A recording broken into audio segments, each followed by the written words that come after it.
Hello friends, দেখো আজকে নতুন একটা জিনিস তোমাদেরকে দেখাবো। এই তন্দুরি চিকেন রোল। দেখো 400 গ্রাম মতন বোনলেস চিকেন নিয়েছি।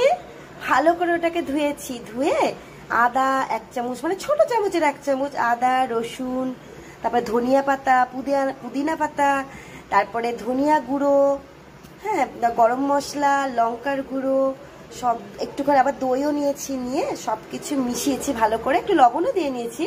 তারপরে ম্যারিনেট করার জন্য 40 মিনিট মতন আমি ফ্রিজে রেখে দিয়েছি। তারপরে ফ্রিজ থেকে বের করে নিয়ে আসলাম, বুঝেছো। আগে ভাবিনি তুলবো, এর জন্য হয়নি, আগেরটা বলতে পারিনি, তাই তোমাদের বলেই দিলাম। এবার দেখো সব রেডি হয়ে গেছে। এবার কড়াইতে তেল চাপিয়ে দিয়েছি, তেলটাও গরম হয়ে গেছে। দেখো এবার ব্রেডটা নিয়ে নিলাম। ব্রেড নিয়ে চারিদিকে যে কালো কালো থাকে না বর্ডার, ওটাকে ছিঁড়ে নিয়েছি, বুঝেছো। তারপর এটাকে ভালো করে ধুয়েছি। ধুয়ে এবার ভালো করে জলে ভিজিয়ে নিয়েছি, বুঝেছো, সফট হবে। এবার বেলবো ওটাকে। এই দেখো এটাকে বেলছি, বুঝতে পারছো।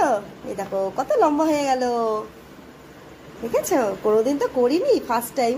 আবার একটু লেগেও যাচ্ছে, কিছু করার নেই। এই দেখো, দেখেছো, ভালো করে জল দিয়ে ভিজিয়ে নিয়েছিলাম। এবার সুন্দর করে পেস্টিং হয়ে গেল। এই দেখো এবার একটুখানি পেঁয়াজ কুচি আর ধনিয়া আর পুদিনা পাতা দুটো কুচি কুচি করে রেখেছিলাম। এবার দেখো ওদেরকে দিয়ে দিলাম। এই দেখো এখানে স্টোর করে রেখেছি। এই দেখো এবার এখানে চিকেনটা দিচ্ছি, ঠিক আছে। চিকেনটা সুন্দর করে সাজিয়ে সাজিয়ে দিলাম। এবার এটাকে এরকম রোল করছি। এবার এটাকে আস্তে আস্তে করে রোল করবো, ঠিক আছে। দেখো কি সুন্দর রোল করে দিলাম, মানে অনেক কষ্ট করে করেছি অবশ্য। ডিম ফাটিয়ে নিয়েছি। ডিম ফাটানোর মধ্যে এই যে রোলটা করে রেখেছি না, এটা আবার চুবাবো, বুঝেছো। দেখো বিস্কুটের গুঁড়ো করে রেখেছি। এবার এখানে ডিমেতে চুবিয়ে তারপরে এই দেখো এখানে মাখাবো, ঠিক আছে।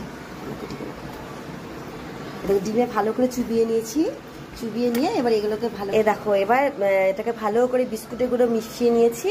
এই যে বিস্কুটের গুঁড়োটা আছে ভালো করে মাখিয়ে নিয়েছি। নিয়ে 10 মিনিট মতো ফ্রিজে রাখবো, কিন্তু রাখবো না আমি, কিন্তু তোমরা রেখে মধ্যে মাখিয়ে নিয়েছি। এই যে ভালো করে মানে এগতে চুবিয়েছিলাম, চুবিয়ে তারপরে ভালো করে মিক্সিং করে নিয়েছি। এবার 10 মিনিট মতন ফ্রিজে রেখে দেবো, বুঝেছো।